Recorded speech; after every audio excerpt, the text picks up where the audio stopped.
The partition of India and Pakistan 70 years on. We have an exclusive interview with former Pakistani President Pervez Musharraf on why the two nations are still at odds and whether he'll be returning to political office. I'm Shuli Ghosh, and today's newsmakers are India and Pakistan.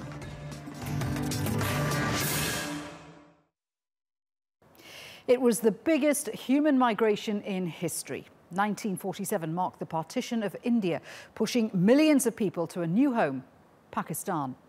And while the split created two new states, it also created 12 million refugees, more nuclear weapons, and at least 3 wars. The animosity between the two countries is behind the most enduring political fault line in South Asia, control over Kashmir.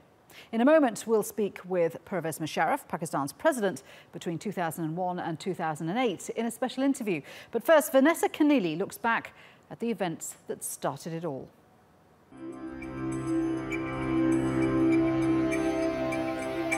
Britain's political separation from India was supposed to take a year, but instead it was rushed through in around 6 weeks. Not much time to decide the fate of around 390 million people. As yet, we cannot tell whether the result is to be triumph or tragedy. Britain's Lord Louis Mountbatten, stationed in Delhi, set a deadline for midnight on August 15, 1947. The goal was to save the British Empire money after the crippling cost of World War II, as well as untangle itself from a colony that was now ravaged by infighting, mass unemployment and grain shortages. So a partition plan was drawn up by British lawyer Cyril Radcliffe, who knew little about India and was supplied with out-of-date maps and census information. But the August 15th deadline was met and the line was drawn. The country was divided into 2 states, India and Pakistan. The British wanted a quick exit, so the ruling Congress Party was given control of the Hindu majority areas of India, while the opposition Muslim League controlled their people in Pakistan. But it was an oversimplified view of a deeply complex country. That rapid Terran too also ripped apart families and communities, especially in the provinces of Bengal and Punjab, where Muslims, Hindus and Sikhs had farmed side by side for generations.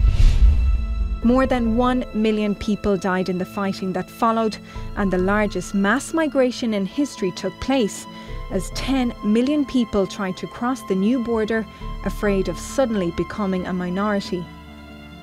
By October, India and Pakistan were at war over the disputed Himalayan region of Kashmir. Then, in January 1948, Mahatma Gandhi, one of the key figures in gaining India's independence from Britain, was assassinated.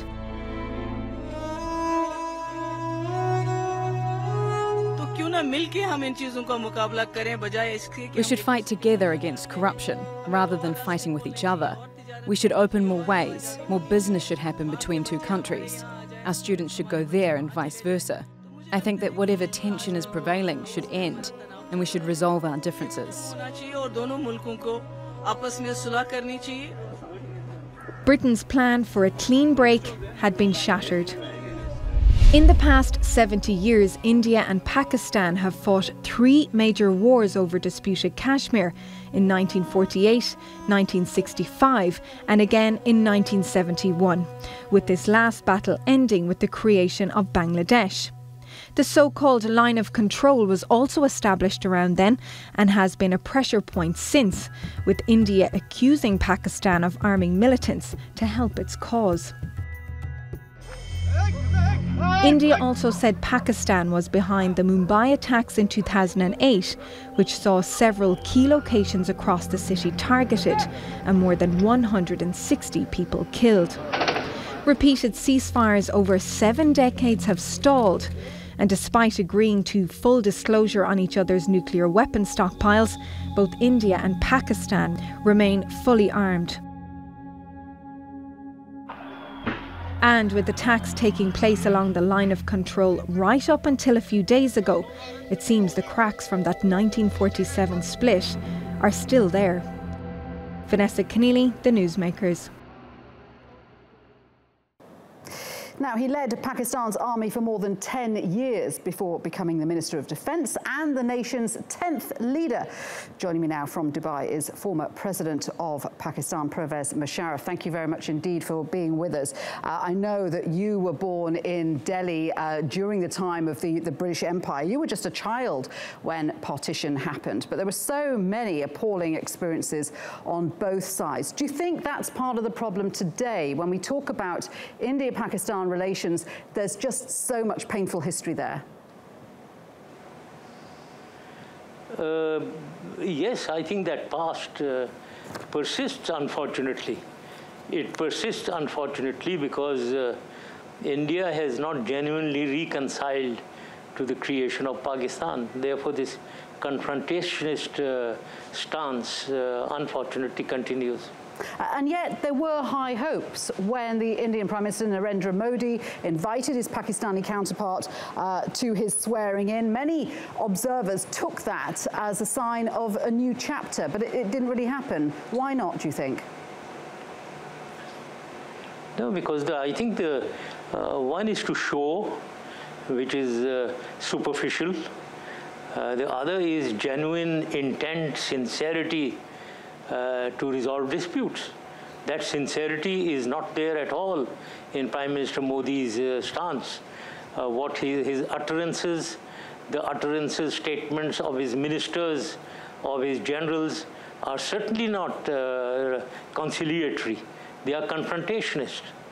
They are not the same as in my time with Prime Minister Vajpayee and Prime Minister Manmohan Singh, where both sides were sincere in their attempts to reconcile and to resolve disputes. That is not the case. So these artificial, superficial issues of invitations to birthdays and going to each other's swearing-in ceremonies, these are superficial elements. So you're saying that there was no real intention on the part of Mr. Modi to try and normalise relations with Pakistan. Can the same be said of Pakistan? Is there any desire from Pakistan to normalise relations with India? No. I mean, let me frankly and very honestly say that no, the intentions are different. Pakistan is a much smaller country. We want peace. We want peace through resolution of disputes. Now that is where the catch-22 situation is, that we want to resolve disputes with sovereign equality and our honor and dignity guarded. Because we are not a small country. We may be much smaller than India, but we are the 5th largest country of the world in population, and maybe our military is also the 5th largest or 6th largest military in the world. And we are a nuclear power. We can't be just brushed aside as a small country like Bhutan. So therefore, while India should realize that we are not a small country, and we will never buckle down to their subjugation as they want to do with Pakistan, we want honor and dignity restored. If they want to do that, Pakistan is certainly for peace. Well, you mentioned disputes. One of the biggest disputes, of course, between India and Pakistan is the issue of Kashmir. Do you foresee a time when any progress can be made on that subject? Progress can be made if both sides want. They say you can never clap with one hand. It needs two hands to clap. Both sides have to, first of all, have the sincerity to resolve the dispute. Secondly, they have to be flexible enough to listen to each other's points of views and accept others' point of views, if better. And thirdly, they have to have the courage to meet halfway in any dispute resolution. And when you meet halfway, you really are giving half and taking half. You cannot be taking all. Now that is where courage is required by the leaders. Now this is where people fail, leaders fail.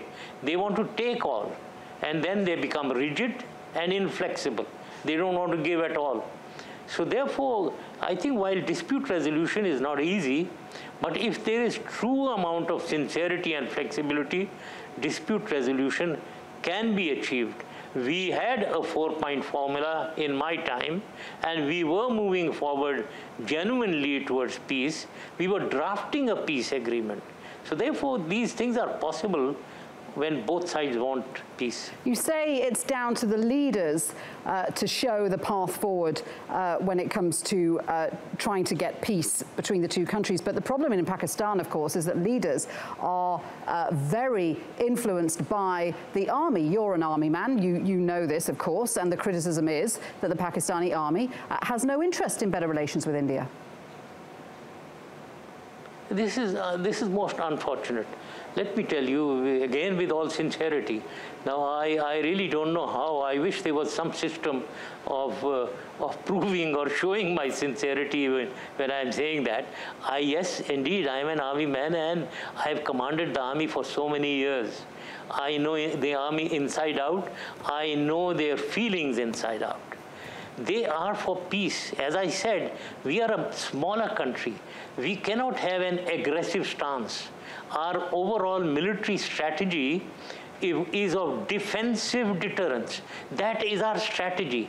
That has been, the military has been tasked to ensure the integrity of the country through a mechanism of defensive deterrence, not offensive at all. So we want peace.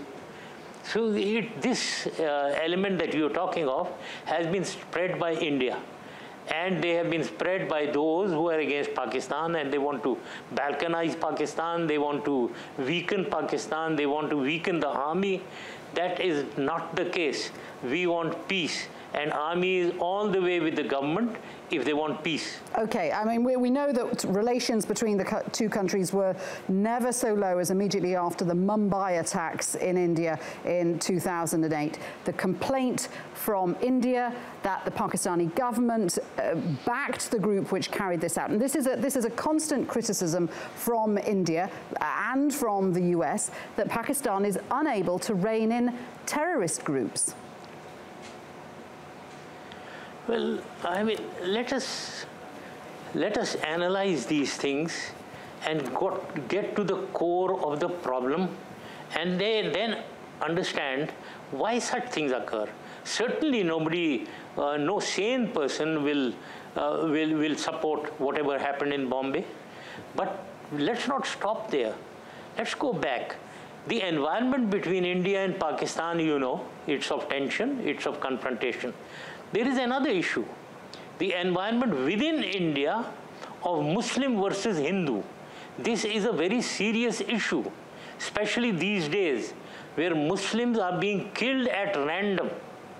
Now, this creates antagonism between these two very big elements of Hindus are obviously in majority, but Muslims are about 20% of India. Now, this is what happened. Now, when you are talking of Bombay, you have forgotten what happened in Gujarat.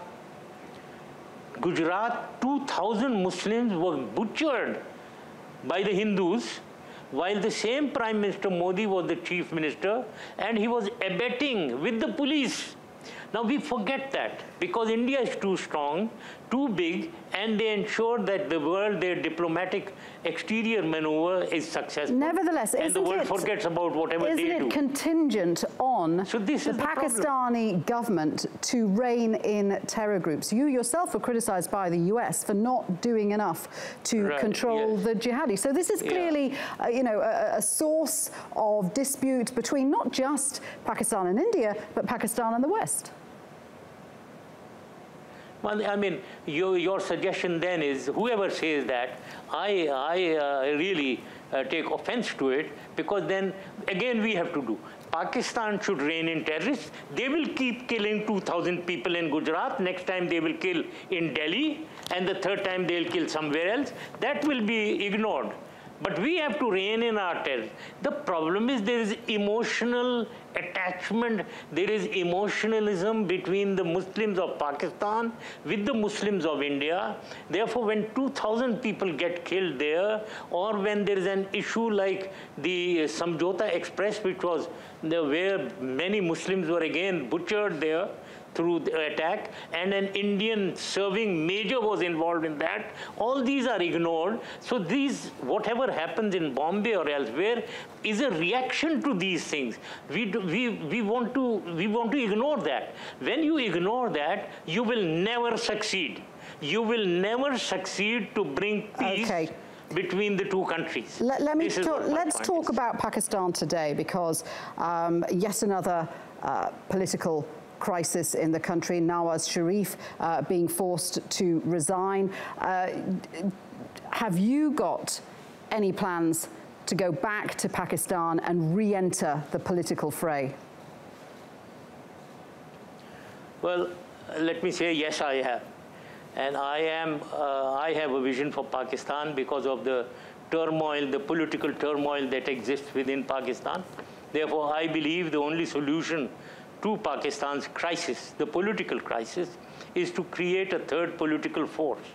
A third political force which is beyond ethnicity, and beyond sectarianism. Therefore, I think, which is not the case in any of the political parties at the moment. So therefore, I have a thought and I have a vision that the salvation of Pakistan and the security, the integrity of Pakistan lies in creating a third political force which has popularity in the whole of Pakistan, all the provinces of Pakistan, all the ethnic segments of Pakistan.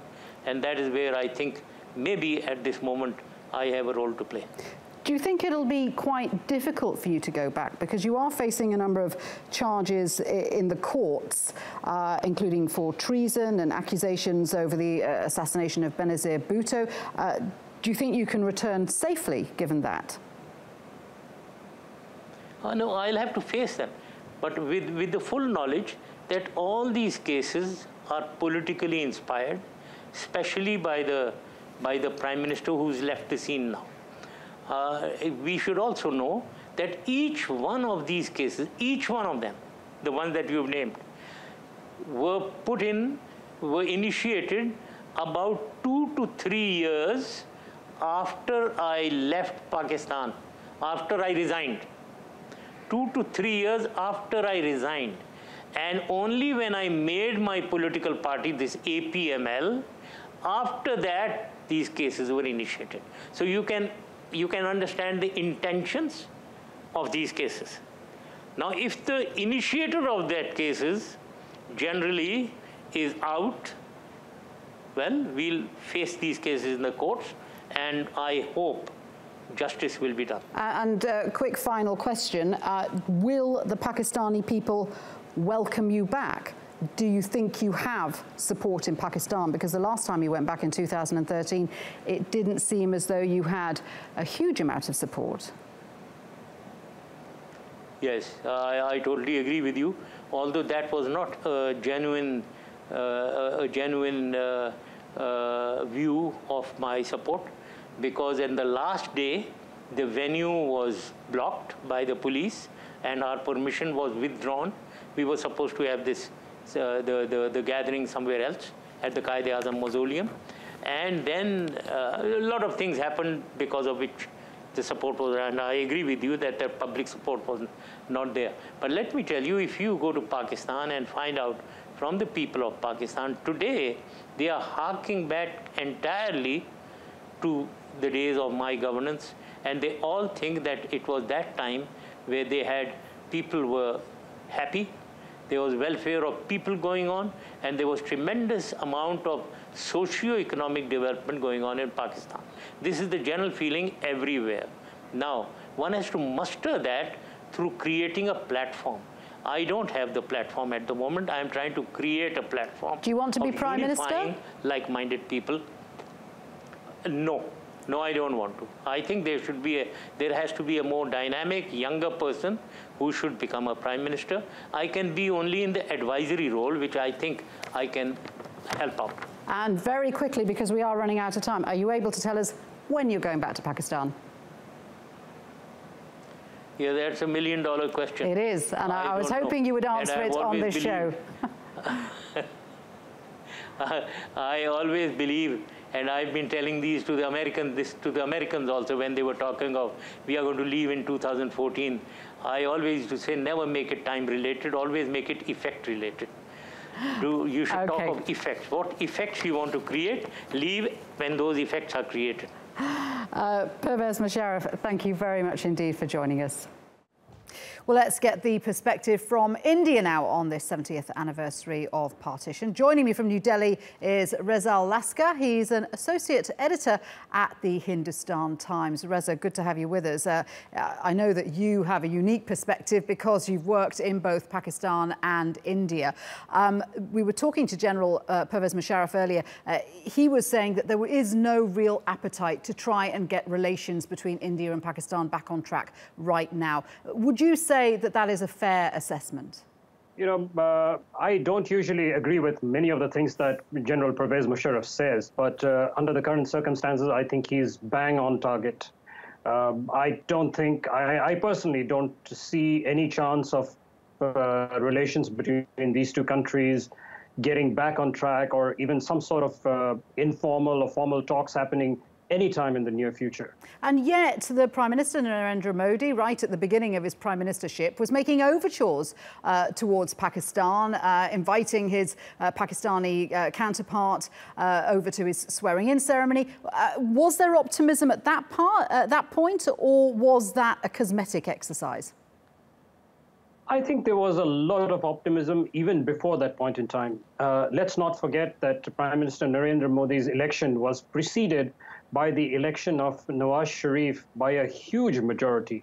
And he started off by talking about improving relations with India and about, you know, having the civilians as the bosses over the military in Pakistan. So I don't think that was a cosmetic exercise, but circumstances was such that, you know, this exercise really didn't go anywhere. And of course, as we know, Kashmir, the single biggest dispute between India and Pakistan. Even now, there are accusations of breaching the ceasefire and violations on both sides. Musharraf says Pakistan is willing to negotiate on this, but India is not a negotiating partner. What is the situation with Kashmir? Is there any move towards having bilateral talks on that issue? I think, you know, the current government in India, headed by Prime Minister Narendra Modi, has taken a much harder position on Kashmir. I think, has made it very, very clear that it would prefer to handle Kashmir as a domestic issue and not have Pakistan have too much of a say in it. And that's been reflected in the way it's gone about handling the situation in Kashmir ever since there was widespread unrest there following the killing of a militant called Burhan Wani. And I think, you know, there is very little possibility, as I said, of the two countries getting around to discuss something as tricky as Kashmir right now.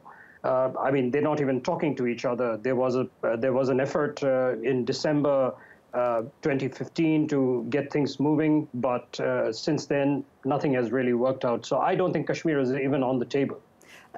On the international scene, Afghanistan is becoming an issue between India and Pakistan. Both countries are trying to find leverage with Kabul. Is Afghanistan becoming a proxy battleground for the two countries?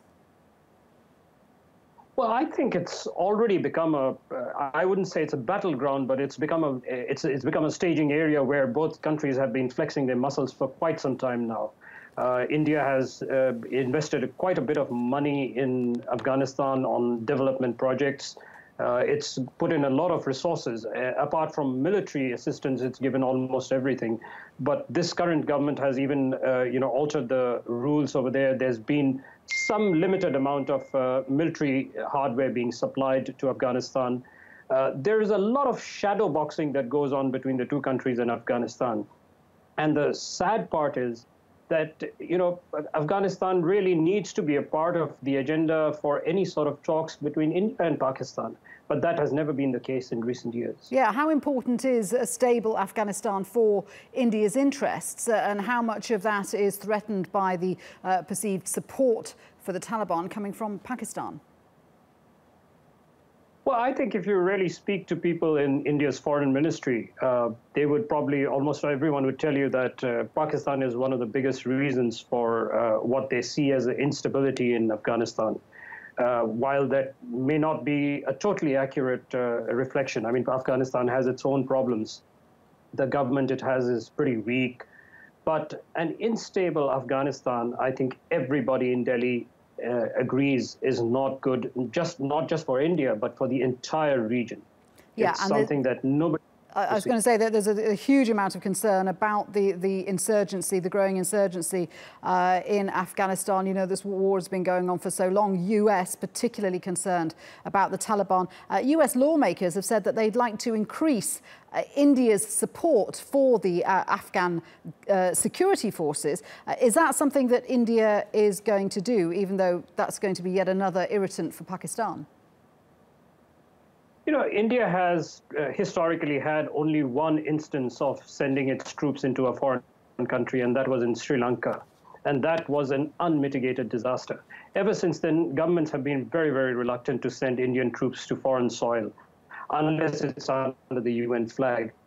And India has rebuffed numerous overtures from the US and from Western powers to send its troops to Afghanistan. It's highly unlikely. I mean, I don't see that happening. You know, I don't see Indian boots on Afghan soil anytime in the near future. Though there could be an uptick in the supply of military equipment. India has given Afghanistan some attack helicopters. Afghanistan has a wish list for armored vehicles, for artillery from India. Possibly there could be a greater, you know, there would be some enthusiasm in Delhi to possibly provide more military equipment to Afghanistan. Talk to me about public opinion in India. The Pakistan High Commissioner said recently that, you know, the enmity between Pakistan and India has gone on long enough. This has been 70 wasted years. It's time for a new beginning. As far as public opinion goes, is there any enthusiasm for trying to push for a new chapter with India, with Pakistan? You know, one of the best things that about the current generation of Indians, I mean, possibly the last two generations after me, is that they don't remember partition too much. They're not really affected by the incidents of 1947. These are a bunch of young people who want to get on with their lives, who want, you know, a developed India. And they could have been potentially a huge bank of goodwill for better relations. But then there was the Mumbai attacks in 2008. And I think people in Pakistan, having lived in Pakistan at the time of the Mumbai attacks and, you know, having seen the sort of reaction that was there within India, I think a lot of Pakistanis still don't realize how much the Mumbai attacks affected the Indian people. Yeah, that's still really left a scar in India, hasn't it? And the perceived lack of justice that they got from, you know, those behind the attack. Yeah, I mean, you know, I mean, the Pakistani authorities arrested 7 people for the Mumbai attacks, but a lot of Indian policymakers, a lot of Indian security officials think that out of those 7, possibly only 2 of them really matter. And, you know, the real people who are involved in the Mumbai attacks are still at large. And till there's some sort of closure on this, I think it's going to be very, very difficult to change Indian public opinion. And, you know, a person like Narendra Modi is going to face a lot of difficulty. I mean, particularly the core constituency that he has in domestic politics is certainly not going to, you know, accept any sort of soft position on Pakistan. Yeah, and both countries have elections within the next 2 years, don't they? So how much are relations between India and Pakistan a campaign issue? Well, you know, strangely, I was pretty surprised that India was not a huge issue in the last elections in Pakistan. I mean, it hardly ever came up. I mean, one only heard about Pakistani politicians talking about their belief in having better relations with India. But that is not the case in India. In Indian elections, Pakistan has become a huge issue, and especially after the recent attacks that have happened, you know, in 2016. And I think they are going to be a huge, huge issue now in both the elections that are coming up. I think Kashmir is going to be an issue in the Pakistani elections next year, And I think Pakistan is definitely going to remain an issue in the elections that are held in, the state elections and the general elections in India. Reza, good to speak with you. Thank you very much indeed for that. Reza Laskar there.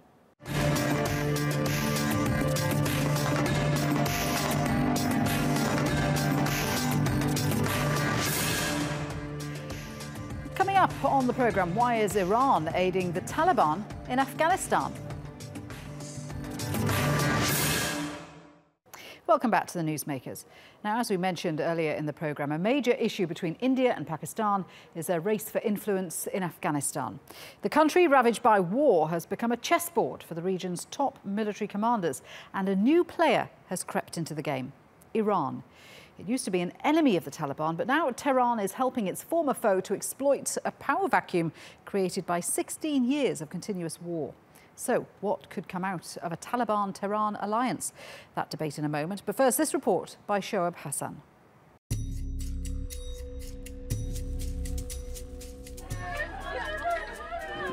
Tears of relief after escaping the latest Taliban onslaught. The militants released these people after capturing their village and overrunning government checkposts in Sarepul, echoing the capture of territory in nearby Kunduz. There, the Taliban was later pushed out by a coalition of local forces and US special troops, backed by jets. That's likely to happen again here in Sarepul. But the militants gain more territory than they lose with each offensive. Afghan officials usually blame Pakistan for aiding the militants. But this time they say Iran is behind the power of the Taliban, especially in western Afghanistan. And this could be the main reason. Shia worshippers killed inside a mosque in Herat in a suicide bomb attack on August the 1st, close to the border with Iran. An attack later claimed by Daesh. The terror group has also increased in strength as the government's power recedes. Americans dropped the mother of all bombs in Achin district, but they should support us instead. If we get support, I challenge the world that we will not allow Daesh to raise their heads not only in Afghanistan, but all over the world. It's not just American air power that has kept Daesh in check. The Taliban has rooted them out in several districts. That's kept them on the back foot, a situation Iran wants to maintain.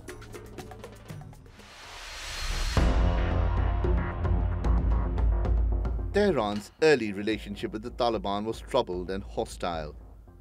Shia Iran nearly invaded Afghanistan after accusing the Sunni militants of killing 12 of its diplomats in 1998. And Iran's support was crucial for the Northern Alliance, denying the Taliban total control of Afghanistan. That was before the US invasion in 2001, something Tehran quietly aided at the time. But the inability of the Americans to bring peace to Afghanistan and the war in Iraq compelled Iran to change sides. US Army officials first accused it of helping the Taliban in 2004 to develop high-powered IEDs and vans driven by suicide bombers to target armored vehicles and tanks. That continues to be especially damaging to the international coalition. I was working in the area and saw a convoy of foreigners passing by the road when suddenly a huge explosion occurred. Right after the explosion, the area was covered with dust and smoke, and then I saw a tank of foreigners that caught fire. But it's the emergence of Daesh that's compelled Iran to take on an even greater role as Afghanistan continues to slip into chaos. Shoaib Hassan, the Newsmakers.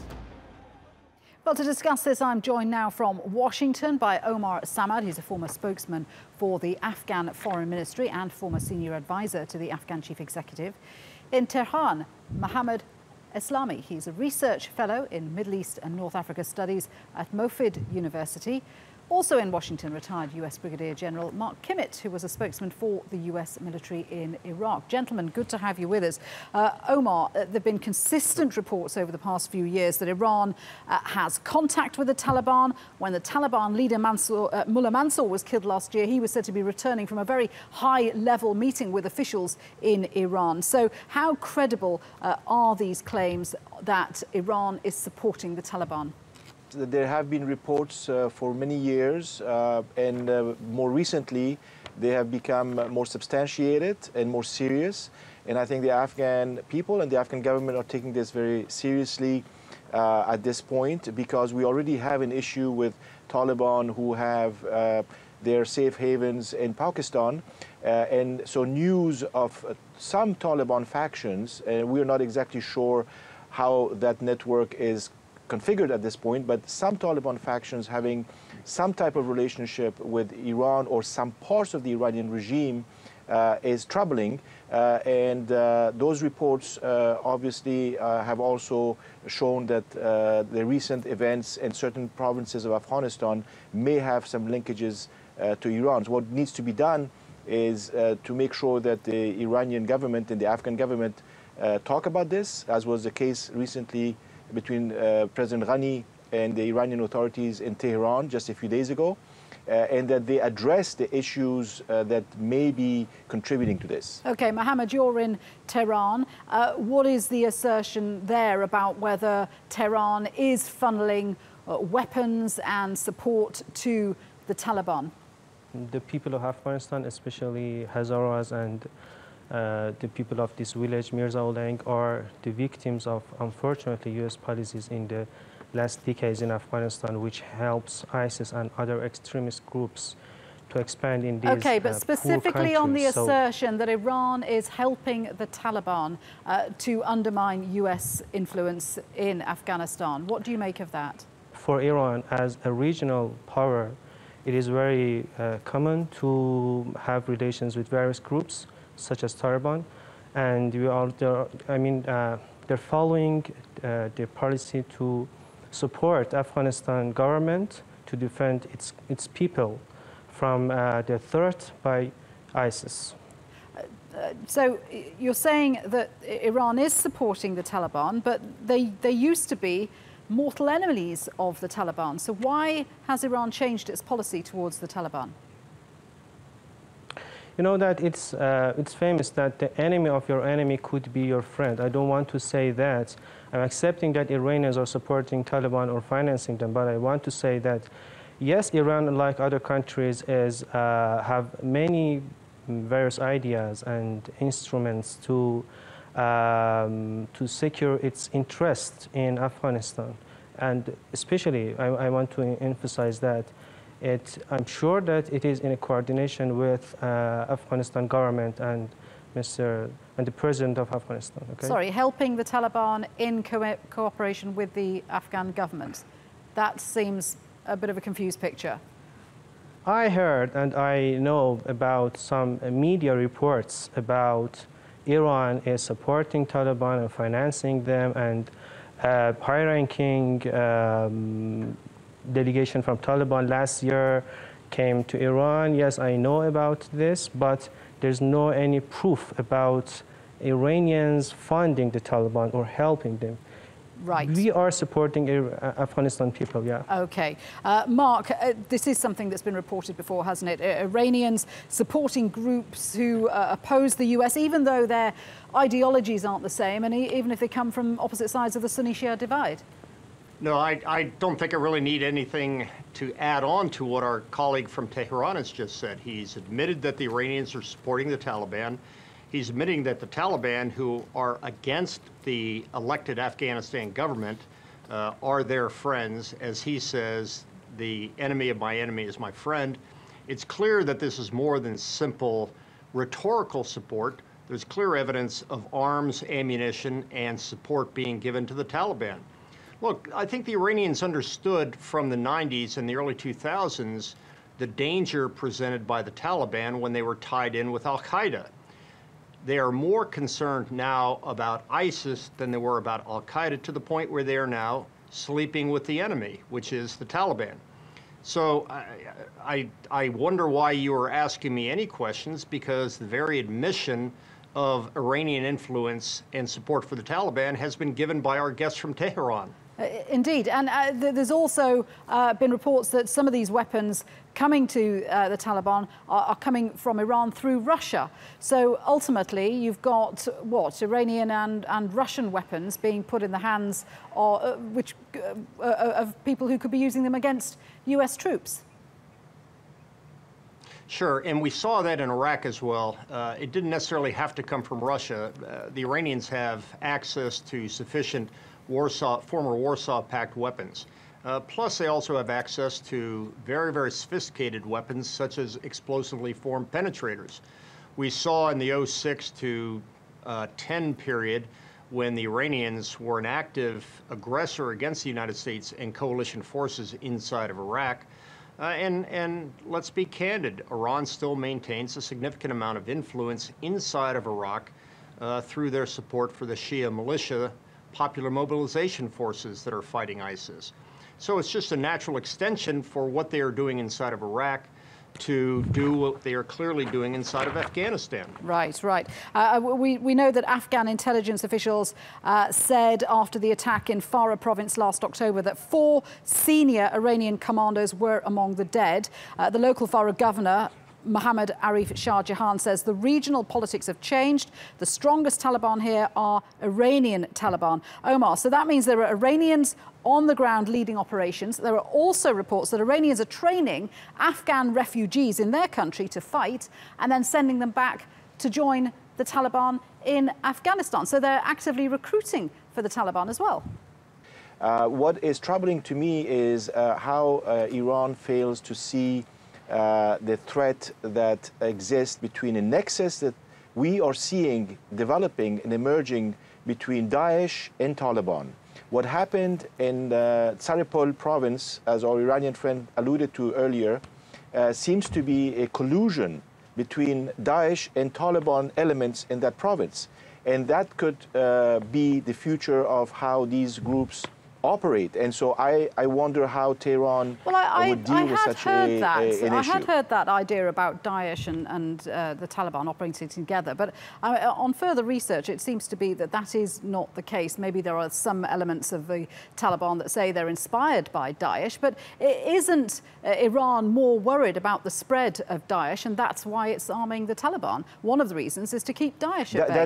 There's no doubt. And we have common ground on that. We are also suffering as a result of what is called Afghanistan Daesh or Khorasan province Daesh. And we are seeing some of those groups that have crossed the border from Pakistan into Afghanistan and have raised the Daesh flag over the last 2-3 years. In many provinces, you see those flags flying. But what we are also seeing, and I don't think that your assertion that this is not substantiated is correct, that there is starting to be collusion between those two groups. And I think that regional powers need to take a hard look. We need to look at what issues divide us and what issues bring us together on the table. We agree with the Iranians that Daesh is a threat, and we agreed until recently that Taliban is a threat. So we have a lot to talk about, and I hope that the Iranians will take that opportunity. Okay, Mohammed, do you want to answer those points? Yes, I want to say that the question is not about if Iran is supporting Taliban for any reason. The question is about a very serious threat in Afghanistan and in the region, and it is expanding the power or expanding the, seeing ISIS in Afghanistan after Iraq and Syria. And we know that what's going on in Syria and in Iraq. And so it would be very, very dangerous for all the region if the future of Afghanistan would be similar to what's going on in these two other countries. But if Iran wants to see a stable, strong Afghan government, why then is it meeting with Taliban leaders? It is very, it is not a question, because there is a negotiation between Taliban and Afghanistan government. And Iran used to help both sides to compromise on so many issues. So it is not very unusual issue to have negotiations or to even support Taliban in some cases to Well, it's quite unusual for Iranian commandos ISIS. to be joining Taliban raids on villages, though, isn't it? I don't have any proof about it. I don't see any proof about it, and I'm not sure about what to claim. Okay, Mark, let me ask you, this comes at a very sensitive time for US policy in Afghanistan. They're talking about whether to wind down operations or to increase troop numbers. So how is this going to play into those discussions? I think what's really going on here at its strategic level is the fact that Iran is seeking strategic buffer space between itself and its borders and its adversaries, not only in the Levant, but also in Southeast Asia.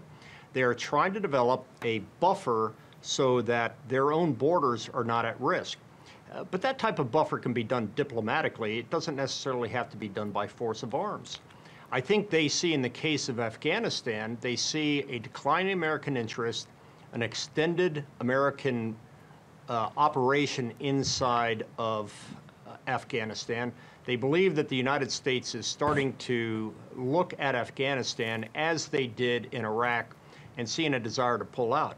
My sensing is, if in fact the United States decision comes down on the side of increasing the troop levels, then that strategic vacuum that I think Iran is looking for will be filled by the United States and its coalition partners. And I think that's where the real danger comes in, because if Iran is trying to extend their influence inside of Afghanistan by partnering with the Taliban, they're going to bump up against the 45-nation coalition that's operating there as well. And the very stability that Iran is seeking is going to end up being a confrontation. Do you think this is an extension or an emboldenment by Iran and perhaps by Russia because of the success they've seen with their influence in Syria? Well, I think that's exactly what's going on. We continue to talk in the United States about the malign Iranian influence. At its core, it's not simply the buffer zone that they are trying to build around Iran, but we see that malign influence, which we used to call the Shia Crescent, that ranged from Iran all the way to the Mediterranean. It's now, on the part of the Sunnis, they're seeing the Shia encirclement as we're seeing Iranian activities in northern Iraq, Iraq itself, Syria, Lebanon, Oman, Yemen, Bahrain. That malign influence is basically emblematic of a very, very aggressive Iranian policy that goes well beyond its own national security necessities to provide buffer space into one where they're trying to expand their revolutionary ideal, not only throughout the region, but in other places such as South America. Omar, do you agree with that the Iranians have seen an opportunity here to expand into perhaps a vacuum that's been left by the uncertainty of what's happening in Afghanistan? For Afghans, what is important is to send a message to all our neighbors, and in this case to Iran, that you have played a constructive and positive role in Afghanistan for many years. You took the side of the Afghan people and the Afghan government that is an elected government to a large extent. So at this point, we have a lot in common and we can discuss all those. There is no need to engage in proxy type of warfare, which has not only hurt Afghanistan, but which has also created instability across the region and which has given rise to groups such as Daesh or any other type of extremist brand. Are you saying Tehran is playing both sides? It's on the one hand trying to gain leverage with the government in Kabul, and on the other it's supporting the Taliban groups elsewhere in Afghanistan? So far this is what it has been doing for the past few years. It's hedging, as some people say, but what we are saying is that we have a lot of other issues to discuss. You know, we have refugee issues, narcotics issues, we have water sharing issues, and we have this issue of how to fight effectively a common threat, which is terrorism. Whatever brand you gave it, we share those thoughts. Now, we think that we need to concentrate on those shared mutual interests, and Iran should avoid turning and playing a proxy type warfare game in Afghanistan. Pakistan has done it for many years and it hasn't really resulted in anything for anybody. The Taliban are not going to be able to gain control of Afghanistan. They may have made some inroads in rural Afghanistan, but that's part of the insurgency that we are seeing. And the international community, from what we are seeing, is going to stand by Afghanistan, and the Afghan forces are today stronger than they ever were. Okay, let me put some of that to Mohammed, because what's been said, Mohammed, is that Tehran has a good relationship with the Kabul government, but by playing both sides, it's actually putting more pressure on the government in Afghanistan and undermining the stability that it's been fighting for. What do you say to that? Yes, I agree with Omar that the common interest in the region will lead us to finding some innovative diplomatic ideas to secure the interest of all countries and all nations. But isn't the fear that, you know, if Tehran carries on arming the Taliban, that the Taliban could get sufficiently powerful enough to overthrow the Afghan government? As I told you before, Iran is supporting Afghanistan government with negotiations with Taliban. So, as I said before, the big question about the future of Afghanistan is not supporting or any relation between Iran and Taliban. The big question is about the expansion of ISIS in Afghanistan. And you know that there are so many reports in Afghanistan medias about supporting of ISIS by United States, you know, and I think having negotiation with Taliban is not. It's well, at this point, everybody seems to be supporting Daesh. I'm quite surprised they haven't taken over the entire world yet. Mark, this idea that, in fact, U.S. diplomat Henry Kissinger said, you know, that Iran is being held in check by Daesh. Once Daesh is gone, Iran's influence will spread. I mean, it's a very, very complicated picture on the ground, isn't it? Where ultimately, what do you think we're going to see happening? Yeah, again, I don't necessarily think that it's that complicated. Number one, Iran believes they have strategic interests in maintaining a buffer to protect them around inside their country. Number two, Iran does have interests with other nations. Number three, they do have some measure of influence with other nations, which is geographical in nature. But at the end of the day, these countries will reject interference. They will reject the use of their countries as proxy battlefields for other nefarious elements within the region. Gentlemen, we're going to leave it there. Thank you very much indeed for joining me. Omar Samad, Mohammed Eslami and Mark Kimmett. Thank you. And that's all for this edition of the Newsmakers with me, Shuli Ghosh. Thanks for watching. Bye-bye.